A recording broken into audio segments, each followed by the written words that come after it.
Օրհնեցեք Տեր հայր։ Աստված օրհնի հարգելիս։ Տեր հայր, շնորհակալ եմ, որ համաձայնեցիք մի քանի հարցերի հետ կապված տալ ձեր մեկնաբանությունը, եւ այսպես երևի թե սկսենք այս հարցից։ Վերջերս Նիկոլ Փաշինյանը ներկայացրեց քաղաքացիական պայմանագիր կուսակցության նախընտրական ծրագիրը, որտեղ հստակ ընդգծված է, որ իրենք շարունակելու են եւ ըստ էության մեծ թափ են այսպես հաղորդելու հայ առաքելական եկեղեցու դեմ արշավին։ Չգիտեմ որքանով եք ծանոթ իր հայտարարություններին, ուղղակի 1-2 մեջբերում ինքն ըստ էության դիմում է ժողովրդին, որպեսզի միանան իրենց այս արշավը իրականացնելու նպատակով։ Խնդրեմ ես մասով ձեր տեսակետը, սա ինչի դրսևորում է այս իշխանության կողմից, համեցեք։ Սա հակապետական, հակասահմանադրական գործնեության դրսևորում է։ Տեսեցի ելույթը, որը այսպես ասեմ, պետական պաշտոնյային ոչ հարիր ելույթ էր, հակասահմանադրական սենց կետերով, չի կարող նախընտրական ծրագրում օրենք այնպիսի երկրում, որտեղ օրենքի գերակայություն կա, չի կարող լինել այդպիսի նախընտրական ծրագիր։ Այսինքն նախընտրական ծրագրում կետ լինի, որտեղ խախտում է Հայաստանի Հանրապետության մայր օրենքը, սահմանադրությունը։ Պետության հենց գործառույթը օրենքը եւ արդարությունը պահելն է, եւ տեսնում ենք, որ Նիկոլ Փաշինյանի այդ հակասահմանադրական ելույթի մեջ խախտվում է կրոնի, խղճի ազատության օրենքը եւ դա շատ աննորմալ երևույթ է, չի կարող այդպիսի բան տեղի ունենա օրինական երկրում։ Օրինական երկրում նախագահի ինստիտուտը կամ սահմանադրական դատարանը պիտի անմիջապես միջամտեր եւ ասեր, որ նախընտրական ծրագրում չի կարող հակասահմանադրական կետեր լինել։ Այսպես պատկերացրեք, մոտավորապես այս տրամաբանությամբ մեկը կարող է նախընտրական իր ծրագրում sense դրույթ մշակել, որ չգիտեմ, քանի որ վարչապետը ասել է, թե երկրում օլիգարխներ չկան, ես խումբ եմ ձևավորելու եւ ընտրությունից հետո օրինակ օլիգարխների բնակարանների թալանով եմ զբաղվելու։ Այսինքն sense տրամաբանությամբ ասենք չի կարող նախընտրական ծրագիր լինել։ Հակասահմանադրական sense կետեր են մեջը պարունակում եւ դա օրինական չէ։ Կարծում եմ պատշաճ չի, որ ասենք 8 տարի երկրի ղեկավարմամբ զբաղվող վարչապետի պաշտոնը զբաղեցնող մեկը անտեղյակ է, որ կա սահմանադրություն, որ մայր օրենքն է եւ ինքը այդ օրենքից վեր չէ։ 8 տարվա կառավարման ընթացքում Նիկոլ Փաշինյանը չի գիտակցել անկախություն, ինքնիշխանություն, պետություն բառերի իմաստը։ Ինքը անկախությունը, ինքնիշխանությունը, պետությունը նույնացնում է իր հետ, անկախությունն ու ինքնիշխանությունը իր կուսակցության վերարտադրման հետ, այսինքն սրանք բոլորը ոչ օրինական դրսևորումներ են։ Ասենք վեհափառ հայրապետը ազգային եկեղեցական ժողովի կողմից է ընտրվում եւ չի կարող նախընտրական ծրագրում լինել օրինակ, որ պիտի ինքը միջամտի եկեղեցու գործերին եւ ամենայն հայոց սոցիալ գահակալին հրաժարական պարտադրի կամ օրինակ ինչ-որ մի տեղապահ նշանակվի իր կողմից, որ sense կլինի իր, չգիտեմ, կամակատարը, էլի այս տրամաբանությամբ չի կարող գործել կամ իրենք պիտի հետևեն եկեղեցականներիս օրինակ բարեվարկությանը։ Այդ որ օրենքի շրջանակով իրենք պիտի սա նորանոր ասենք sense եկեղեցականներիս կյանքին միջամտելու միջոցներ կլինի։ Օրինակ ես նորմալ կընդունեի, որ ասենք վարչապետը պարտավորում է հետևել իր կուսակիցների բարեվարկությանը, որտեղ վերջերս ականատես եղանք, որ Արմլուրի լրագրողները նկարել էին, թե ինչպես օրինակ ազգային ժողովի նախագահի շարաշտությունը թունելի մեջ, որտեղ մեկ ուղիղ անդամենը ոնց է այսպես մեքենայի հետևից այսպես ազդանշան տալով վթարային իրավիճակ ստեղծում, այլ կարան իրանք օրենք մշակեն, որ իրենց բարևարկությանը, իրենց կուսակիցների օրինակ վերարտադրվելու դեպքում իրենք խոստանում են, որ իրենց կուսակիցները իրենց բարևարկ կպահեն, ազգային ժողովի ամբիոնից, ասենք չեն հայոյի, ուրիշներին չեն մեղադրի, զրպարտանքներով չեն զբաղվի, ապօրենի գաղտնալսումներ չեն անի, օրենքի դեմ բոլորը հավասար կլինեն ու նմանատիպ բաներ, էլի կարա նախընտրական ծրագրում լինել։ Ներողություն Տեր Վրդանես, ռեպլիկի կարգով իրենք կուսակցական որոշում էին կայացրել, որ այլևս դեր կկանեն իրենց բառապաշարին, խոսույթին, բայց մենք ականատեսն ենք լինում լրիվ հակառակը։ Հրապարակային հայոյանքներ են գրում իրենց ընդդիմախոսներին, ազգային ժողովի ամբիոնից սպառնում են, վիրավորում են Նիկոլ Փաշինյանի գլխավորությամբ։ Այո, տեսանք իրենց, ասենք 21 թվի նախընտրական խոստումները իրենք չեն կատարել, իրենք օրինակ կարող էին, ասենք, ներողություն խնդրեին չկարատարած խոստումների համար, ասենք, այսինքն ներողություն խնդրեին, ասենք նախընտրական ծրագրում գրեին, որ մենք չենք խոստանում, որ մեր խոստացածները կկատարենք, որտեղ դա մեր ուժերից վեր է, կամ մենք խոստացել ենք բաներ։ Իրենք համոզում են, որ ինչ խոստացել են կատարում են, խաղաղություն են բերել Չակերտավոր, այսօր որ Արցախը չկա, Արցախի սրբավայրերը պղծվում են։ Երկու օր է ամբողջ համացանցում տեղեկատվություն է, թե ինչպես, ասենք, օրինակ Արցախի Մայր տաճարը Ստեփանակերտի Աստվածածնի Սուրբ Հովանու Մայր տաճարը ադրբեջանցիները քանդել են, չէ՞։ Այո։ Որևէ արձագանք արտգործնախարարությունից չկա։ Եվ մեկ էլ տեսնում ես, ասենք, այն մարդիկ, որ Արցախում սրբավայրերի, գիտենք Շուշիի կանաչ ժամն է քանդվել, Ջրականի եկեղեցին է քանդվել, Հադրութի եկեղեցին է քանդվել, Քաշաթաղում նաև մզկիթ է քանդվել ադրբեջանցիների կողմից, այսինքն տասնյակ վանդալիզմի դրսևորումներ են եղել, եւ մեր հասարակությունը ուզում է, որ իշխանությունները որևէ այդ առումով ձայն հանեն, բայց ձայն բարբառո անապատի։ Մեր իշխանությունները որևէ ձայն չեն հանում, եւ տեսնում ենք դրան հակառակ այնպիսի մարդկանց, ովքեր ազգային բարերարներ են, եկեղեցի կառուցողներ ու վերակառուցողներ են, ապօրենի կերպով եկեղեցուն զուտ խոսքով աջակցելու արդյունքում մեկ էլ քրեական հետապնդման են ենթարկվում։ Այսինքն չի կարող այդ տրամաբանությամբ գործել, ասենք պետական ապարատը, դա ասենց նեղ կուսակցական շահեր ապահովող կառույց պետք է չլինի, էլի։ Այսինքն տեսնում ենք ուժային բոլոր կառույցները ամեն ինչ անում են մեկ կուսակցության վերարտադրողականության համար։ Եվ սա տրամաբանական չէ, էլի, արդար ու ազնիվ չէ, օրենքի շրջանակով չէ, արդարության սկզբունքով չէ։ Տեսնում ենք, ասենք, օրենքի երկակի կիրառում, ասենք, ովքեր իրենց կողմնակիցներն են, ինչ ապօրենություն ուզում են անում են եւ օրենքի առջեւ պատասխանատու չեն լինում, իսկ ովքեր իրենց ընդդիմադիրներն են, մեկ էլ պետության ղեկավարի sense մակարդակով խոսում է մարդկանց ունեզրկելու, ունեցվածքից խլելու, այսինքն եթե իր դեմ չէին, ժամանակին ինքը Ռուբեն Վարդանյանին եւ Սամվել Կարապետյանին որպես օրինակ է ներկայացնում բարերարի, բարեգործի, եւ մեկ էլ տեսնում ես հենց իր սրտով չեն, ինքը մեկ էլ սկսում է հակառակը, սենց ասել, որ չգիտեմ, էլի անհարմար։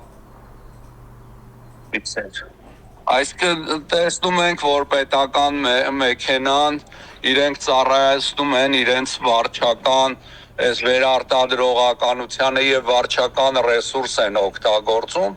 այդ թվում նաեւ հովանավորչությամբ են զբաղվում են եկեղեցականների, որոնք հակականոնական ընթացքի մեջ են, սկսած կարգալույծ արված հոգեվորականների հովանավորչությանը, ոստիկանական այսպես պահպանության ծառայության տրամադրումը, մինչև այնտեղ բանտային համակարգում, կալանավայրերում, նաև զորամասերում հոգևոր սպասավորության դադարեցումը եւ նաև անհատ մարդկանց հետ ապօրինի օրենքի խախտումով պայմանագիր կնքելը, որ իրենք պիտի ծառայություն իրականացնեն այդ համակարգում։ Այսինքն Նիկոլ Փաշինյանը հասարակությանը բաժանել է երկու մասի, իր կամակատարների, ասենք, եթե ով կարա իմ կամքը չկատարի, դպրոցի տնօրեն կարող են հեռացնել Արցախի դրոշը դպրոցում լինելու համար, կարող են օրինակ ցեղասպանության թանգարանի տնօրենին հեռացնեն ապօրինի կերպով ընդամենը Արցախին վերաբերող գիրք նվիրելու համար, ասելով, որ ին վարած քաղաքականությունից դուրս սենց գիրք է նվիրել։ Եվ նույն այս տրամաբանության մեջ, ասենք, ոնց կարող է, ասենք, օրինակ եկեղեցականների, որոնք եկեղեցու կարգ ու կանոնով չեն շարժվում, ում ինքը սենց պարտադրել եկեղեցու դեմ դուրս գալ, Վեհափար Հայրապետի ուխտապահ հոգևոր դասի դեմ։ Այսինքն այս մոտեցումը երկակի ստանդարտներով եւ օրենքի առջեւ բոլորս հավասար չենք, կա ասենք երկու մակարդակ, ասենք իշխանություններ եւ հասարակ ժողովուրդ, եւ ասենք մի անդիմադիրներ, որոնց օրենքը նաև ոտնահարում է իրենց իրավունքը։ Տեր Վրդանես, այսպիսի արշավը հիմա համեմատաբար շատերն ասում են մի քիչ, այսպես ասենք, հա, կարծես թուլացրել են արշավը եւ սա պայմանավորված է ել ավելի խայտառակ քայլերին դիմելուն, ընդառաջ է այս ամենը պայմանավորված։ Նախընտրական փուլում իրենք հիմա կեղծավոր կեցվածք են դրսևորում, Նիկոլ Փաշինյանը լավ գիտի, հասարակության ժողովրդի աջակցությունը չունի եւ քանի որ ժողովուրդը նաև այս հակաեկեղեցական արշավին է դեմ, ինքը հասկանում է, որ այս փուլում պետք է իրական դեմքը այտենց բացահայտ ցույց չտա, որպեսզի ձայներ հավաքի եւ սրան է միտված իր այս կեցվածքը։ Այսինքն որևէ կերպ ինքը նես չի, որ անտեղյակ է, որ հասարակությունը եկեղեցուն աջակցում է եւ քանի որ ինքը նաև հակասահմանադրական սենց կեցվածք ունի, հիմա էլ ասենք ընտրությունից առաջ գիտի ժողովրդի աջակցությունը չունի եկեղեցու դեմ պայքարում, իր իրական դեմքը ցույց չի տալիս, իսկ վերարտադրվելուց հետո էլ վարչական ռեսուրսները կոպիտ կերպով օգտագործելով վերարտադրվելու դեպքում ինքը միանգամից ասելի է ժողովուրդը ինձ քվե է տվել, որ ես սրանով զբաղվեմ, պիտի, չգիտեմ, ամենայն հայոց կաթողիկոսից սկսած հոգևորականներին ձերբակալեմ, ինչ ուզեմ անեմ, ես սրա համար քվե եմ ստացել, որտեվ նախապես ասել եմ, որ ես սրանով պիտի զբաղվեմ։ Հակազդեցությունը ինչպիսի պետք է լինի, Տեր Վրդանես։ Կարծում ենք, որ Նիկոլ Փաշինյանը պիտի գիտակցի իր չափը, իր լիազորությունների շրջանակը եւ պիտի զբաղվի իր պարտականություններով, ազգի անվտանգությամբ։ Մենք հարկեր ու տուրքեր ենք վճարում, որ պետությունը ապահովի մեր ազգի անվտանգությունը։ Եթե ինքը չի կարողանում Հայաստանի Հանրապետության սահմանների անձեռնմխելությունը ապահովել, սկսած ասենք Սյունիքից, Գեղարքունիքից, ադրբեջանական զորքի դուրսբերումից, Հայաստանի Հանրապետության քաղաքացու անձնագիր ունեցող մարդկանց ասենք Բաքվի բանտերից վերադարձնելու այդ թվում ազգային բարերար Ռուբեն Վարդայանի, որը ռազմաքաղաքական ղեկավար էլ չի եղել, ընդհանրապես բարերար է եղել, այսինքն այս հարցերով եթե ինքը չի կարողանում զբաղվել, ուրեմն ավելորդ է ինքը չի կարող այս երկիրը ղեկավարել։ Տեր Վրդանես, նաև Տխուր է։ Իրապես այո, մենք այսօր նախատեսված է ջահերով երթը, վաղը նայեք հիմա ջահերով երթին կուզեինք, որ իշխանությունները ակտիվ մասնակցեին ցեղասպանության այդ երթին պետական կառավարման համակարգը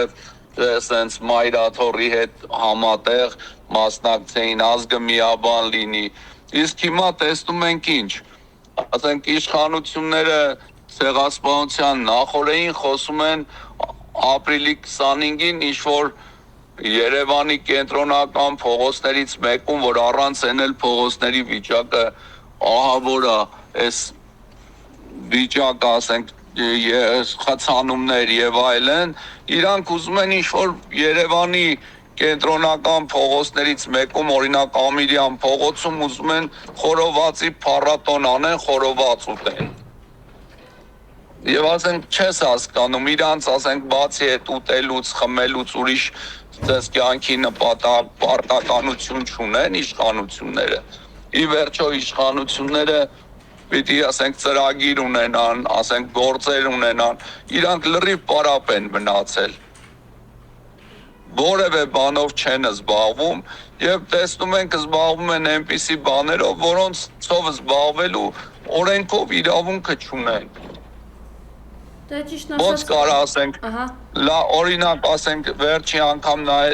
իմ տեսա Գյումրիում մի հատ ցածրակարգ համերգ էին անում, ասենք ոնց կարելի է Գյումրիի նման ասենց մշակույթով առլեցուն քաղաքում մի հատ համերգ կազմակերպել, որտեղ ասենք ամենացածրակարգ ասենք երաժշտությունից հեռու մեկը, չգիտեմ, ուդարնիկ նվագի ու հասարակությունն էլ sense բերանը բաց նայի իրան, էլի։ իմիջիայլոց ասում են Գյումրին պատասխանը տվեց, հաշվի առնելով, որ այդպես կիսադատար Ժորժան, բայց լավ, այդ համերգը ոնց կարելի է այդքան ցածրակարգ համերգ մատուցել Գյումրիի նման մշակութային քաղաքում։ Գյումրիում պետությունը կոնսերվատորիա է պահում, ասենք լավ երաժիշտներ կան, արվեստագետներ կան, ազգային հոգևոր sense երգերով, երաժշտությամբ ասենք կարելի է փառատոն անել, ազգային երգի, ազգային պարի, ուղղակի ժողովուրդ, ասենք, այս լուսավոր դարում, չգիտեմ, էլի մի հատ ցածրակարգ ու դառնիկահար, ասենք ինքնուս Գյումրի հրապարակում, ում ասենց Երևանից ու տարբեր մարզերից բերած են վարչական ռեսուրսով, ասենք, չգիտեմ, էլի, եւ այդտեղ ներկա լինեն մարդիկ, որոնք ասենք ընդամենը ոնց ասեմ, իրան շողոքորթում են, էլի։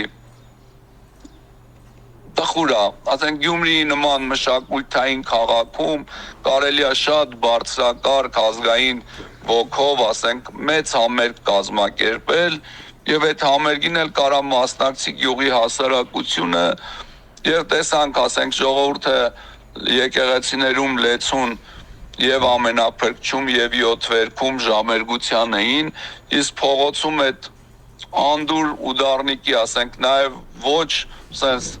երաժշտության կանոններին համապատասխանող, էլի, ֆալշ նոտաներով sense համերգը, ցածրակարգ համերգը։ Տեսեք նաև, հա, այն իրականության մեջ Գյումրու ընտրված համայնքապետին բանտել են, Սրբազանի նկատմամբ այդ ճնշումները, որ իրականատարան կալանքի, հիմա էլ տնային կալանք, անգամ թույլ չեն տալիս իր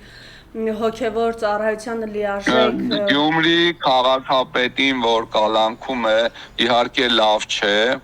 բայց Հայաստանի Հանրապետությունում ավելի ցավալի վիճակներ կա, օրինակ ես ինքս փառաքար համայնքից եմ, մեր հարգարժան համայնքապետը ուղղակի սպանվեց, ընդդիմադիր համայնքապետը, իշխանությունները իր անվտանգությունը չկարողացան ապահովել կամ չգիտեմ ոմանց կարծիքով նաև քաղաքական պատվերեր իր սպանությունը եւ տեսնում ենք օրինակ սպանողների եւ իրենց ընտանիքների անվտանգությունը պետությունը ինչ ջանասիրությամբ է ապահովում, ուղղակի հիասթափվում ես։ Ամբողջ ձմեռվա ցրտին Մերձավան գյուղում, որտեղից էր Վալոդիա Գրիգորյանը, ոստիկաններ էին հերթապահում մարդասպանների բնակարանների մոտ։ Կամ օրինակ, այսպես ասեմ, զավթված Հովանավանքում, որտեղ կարգալույց նախկին քահանա Ստեփան Ասատրյանն է, ամբողջ օրը ոստիկաններ են հերթապահում, ում եւ իրեն ամբողջ օրը ուղեկցում են, այսպես Այսինքն իշխանությունները դարձել են աղանդավորների, կարգալույցների, այսպես ասեմ, միասեռականների, հանցագործների իրավունքների պաշտպանները։ Իսկ ընդդիմադիր քաղաքական գործիչները ուղակի խոցելի են։ Ընդդիմադիր քաղաքապետ Վարդան Ղուկասյանը, որը մեծ վաստակ ունի Գյումրիում եւ հակառակ ամբողջ վարչական ռեսուրսի տեսանք ԿՊԱ-ական падգամավորները ընտրության նախորդին հարբած վիճակում ոնց էին փողոցներում ինչերով էին զբաղվում, այդ միջավայրում նաև սենց վարչական ռեսուրսի կոպիտ օգտագործումով հանդերձ Վարդան Ղուկասյանը հաղթեց եւ տեսանք ինչ եղավ եւ այդպես մեկը միակը չի, տասնյակ ընդդիմադիր քաղաքապետներ այսօր հալածանքի մեջ են, բռնության մեջ են, վերջի անգամ տեսանք նաև հայտնի մարզիկ եկեն ինչպես օրինակ ասենք փորձեց ասենք վարկաբեկել, ել ասենք ինչա մի հատ թույլտվություն են տվել, որ իր մանկության բնակավայրում սպորտ դպրոց կառուցեն իր անվամբ կամ կառուցի, այսինքն այս մոտեցումը չենք ընդունում։ Մենք կուզենք երկրում օրենքի երկիր լինի, որտեղ օրենքի առջև բոլորս հավասար լինենք, արդարություն լինի։ Եվ Տեր Վրդանես, քանի որ խոսեցիք նաև Գյումրիում այդ խայտարակությունը, որ իրենք կազմակերպել էին, բայց իհարկե նաև խայտարակ ցածրակարգ համերգ էր։ Ես ուզեմ, որ պետական միջոցների ասենք ով եթե համերգ է կազմակերպում, դա ազգային ժողովրդական համերգներ լինեն, ազգային պարով, ազգային երգով եւ ինչու՞ չէ ընդգրկված լինեն սենց վաստակաշատ երաժիշտներ։ Օրինակ Հայաստանի Հանրապետությունում ասենք հրաշք երգիչներ, երաժիշտներ կան, ինչպես օրինակ Շուշան Պետրոսյանն է, Դավիթ Համարյանն է, Արսեն Գրիգորյանն է, Անդրանիկ Սարգսակ Մանուկյանն է եւ տասնյակ էլի, ասենք չեմ էլ ասենք անուններ էլ տալիս ես հիմա այն վաստակաշատներից մի մասի անունը կարող է չտամ, մարդիկ մտածեն իրենց չենք գնահատում, շատ գնահատում եմ, բայց պետությունը չի կարող էլի ցածրակարգ երաժիշտներով համերգ դնել Հայաստանի Հանրապետության երկրորդ ամենամեծ քաղաքի հրապարակում եւ դրա վրա պետական միջոցներ մսխվեն։ Եվ եթե այսպես ամփոփենք մեր զրույցը, տիրադավների հետ կապված, ինչով է պայմանավորված իրենց լռությունը, կամ արդյոք իրենք լուռ են, թե սпасել իրենցից ել ավելի խայտառակ քայլերի։ Ցավում եմ այդ մարդկանց համար էլ, որոնց Նիկոլ Փաշինյանը իր այտենց կոմպրոմատներով, բռնաճնշումներով եկեղեցու դեմ է դուրս բերել եւ այդպես sense պահում է էլի sense ամեն ձևով ով հասկանում ենք իրենց լռությունը, իրենք չեն ուզում խոսել այդ մասին, հավանաբար վախեցած, ահաբեկված են իշխանությունների կողմից, բռնաճնշումներ բոլորիս նկատմամբ կան, ինձ էլ հոկտեմբերի 15-ին տունս խուզարկություն կատարեցին զրպարտության հիման վրա, այն Դանիել Իանոսյանի, ասենք, անլուրջ, ասենք, ասենց հայցի հիման վրա եւ նույնիսկ առանց դատարանի որոշման ինձ տարան քննչական, պատկերացրեք 12 ժամ այնտեղ պահել են, նույնիսկ 12 ժամվա ընթացքում, ասենք, մարդ ես ասենք սոված ես լինում, դեղորայքի խնդիր ունես, ես ասենք ճնշման, շաքարի, խոլեստերինի, ասենք ամեն օրյա ասենք դեղորայք եմ ընդունում, այդ ամբողջ օրը զրկված եմ եղել, նույնիսկ դեղորայքի սենց օգտագործման հնարավորությունից եւ հեռախոսել, որ այսպես ասեմ հիպոթեկով էի վերցրել, էլ ասենք հեռախոսիս վարկը հոկտեմբերի 15-ից մինչև այսօր վճարում եմ, բայց այդ հեռախոսը պահվում է քննչականում, որտեղ քննչականի ղեկավարը երևի ծանոթ կլինեք Արտուր Պողոսյանն է, որը ուղղակի չի աշխատում։ Այսինքն Բագրատ Սրբազանի համար ամեն օր կարան դատ անեն, ամեն շաբաթը մեկ դատական նիստ լինի, իսկ Մալացիա Սեբաստիա համայնքի տարածքով անցնող հյուսիս-հարավ ճանապարհի այն հատվածի համար, որ դատական հայց կա բնակչի եւ պետության միջև, այդ դատերը 6 ամիսը 1 կամ 4 ամիսը 1 տեղի ունենան, որտեվ իրենց հետաքրքիր չի այդ ճանապարհի սարքելը։ Իսկ Բագրատ Սրբազանի դատը ամեն շաբաթ կլինի եւ դատավորը առանց որևէ հիմքի էլ դատը երկարաձգի, այսինքն տեսնում ենք օրենքի առջև հավասարության չկա։ Վերջի շրջանում քաղաքացիների սոցիալական վիճակը շատ վատացել է, բայց օրինակ Խաչատուր Սուքասյանի բիզնեսը ծաղկում է։ Ոնց է լինում, որ պետական պաշտոնյան 18 թվականից մինչև 26 թվականը 2 անգամով ավելի հարստանում է, իսկ բնակիչները աղքատանում են։ Ցավալի վիճակ է։ Ամեն դեպքում գալով նորից տիրադավներին, տիրադավները հիմա